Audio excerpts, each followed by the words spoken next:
Күн қайырлы olsun саатлерде 12:30 бүгін июльнің 6-сы Бекіріміш ғалының 860 күні кетмекте, эфирде заман. Бүгін Хизбут Тахрир іші бойынша сонки қаланғанларға қаршы апсте тұтып мұдетіні девам еттіре білелер. Ахмеджетан Ишғалжы Киев район махкемесі Энвер Мамутов, Зевре Апсиитов, Рустем Абилтаров и Ремзи Меметов ішінабақа жақтыры. Бірінші отырыш саат 13-те башланажақ, сонра есе бірі-бірі артындан девам етежектірі. 4 мұсылманны Хизбут Тахрирге алақасы бар деп терроризмде қабатлайлар. Оларны майыс 12 күні Бақчысарайда яқалаған еділер.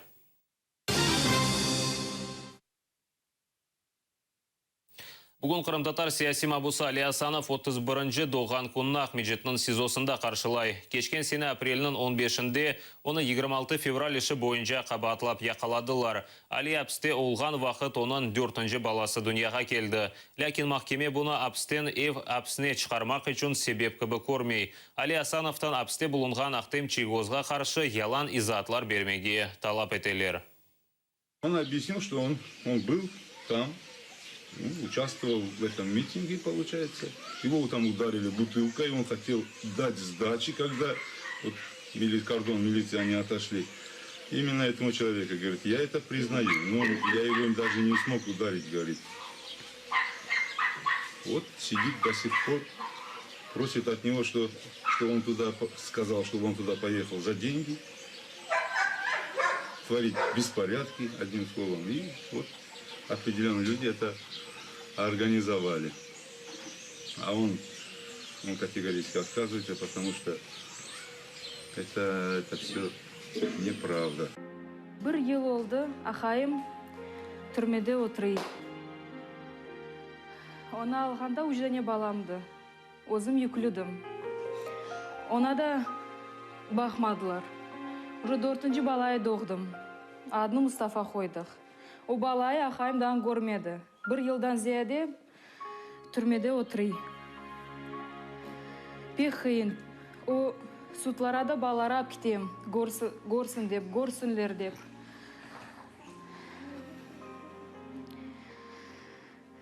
Birinci kere balasını 3 aylıkta 2 daha gördü koridor içine. Sonki kere de 10 aylıkta gördü. Sonki sutta. O sudlara alam, babası balların görsün dep. Babası olara bağlay. Balar babaya bağlaylar. Mumine kızım решетканы tutup, baba kıray mı dep, çıkacağım mı dep söyley. O sudlarda babasına baktırmay balar da vermiler. Bir svidanyalarda yoktur. O ballar her gün babasını soraylar ağlayıp, araylar onu. Baba gelecek dep. Olara nasıl anlatacaksın? Ne vakit gelecek o baba? Ne için onda Ахайымı tutalar anlamayım. Ne günahı var o Ахайымı? Bir şey yapmadı. Günahsız. Украинаға қаршы olған агрессияны дерал тоқтатмақ. ОБСЕ-нің парламент ассамблеясы Тбилисиде Русия тарафындан кечірілген Қырым ишғалыны тенқит етіп, резолюция қабыл етті. Весиқаға чоқлықнен рей берділер. Резолюция ярмадада қырым-татарлар ве украинлерге қаршы артқан репрессиялар ақта білдірілі. Инсанларының өлдірілігі, қиналуы ве ғайып олуы. Бұны бәрі резолюцияда ишғалде олған Қырымда дин тарафындан олған тақыплар Украина ве қырым-татар матбуат васталары Қырымны терк еткені тенқит етілі. Русия еті бұл меселені музакире етместен топлашу салонына терк етті. Саясатшынас Алексей Гарань Эмин қабыл етілген весиқа қырым-татарларыны ве Қырымда Украин менфатларыны қорчаламақ үшін ярдымжы ола біле.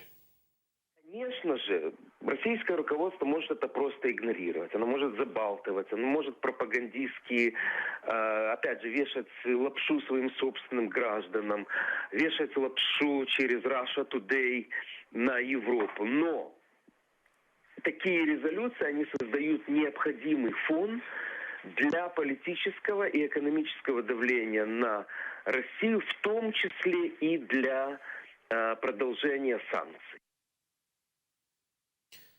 Путиннің шымдыке Русия режиміне, Қырымда шымдыке Русия режиміне қол тұтқанлар Путиннің аяқларына юып суыны içмеге азырлар. Журналистлер Ахмеджет Сакинлері арасында сорав кечірділер.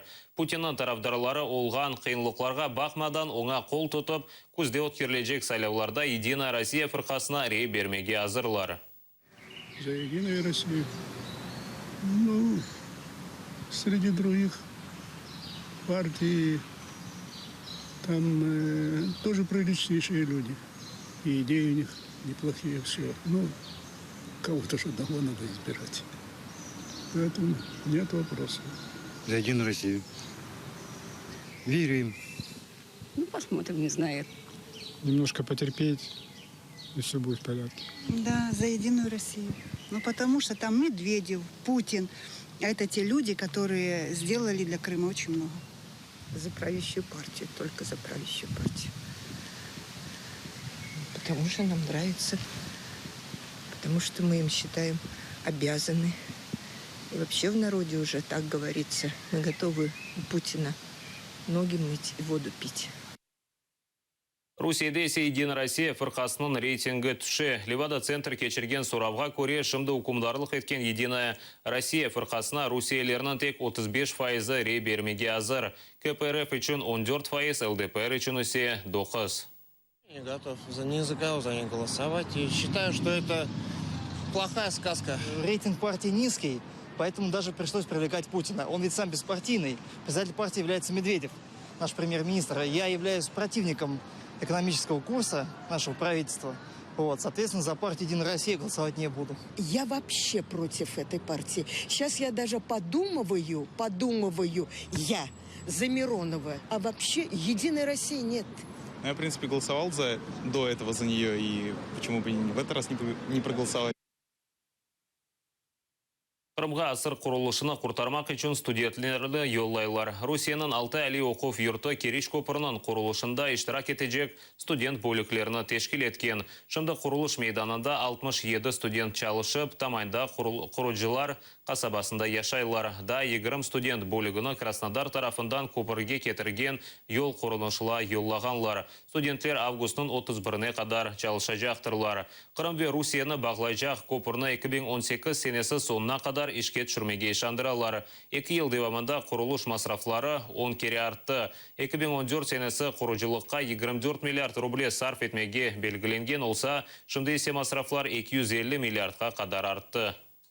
Отряды – это замечательное время проверки своих сил, знаний, дружбы, новых контактов и таких новых интересных проектов. Я уверен, что у сегодняшних стройотрядовцев останутся прекрасные впечатления в этом строительном сезоне. Конечно, хотел научиться и перенять весь этот опыт, который владеют мастера и прорабы.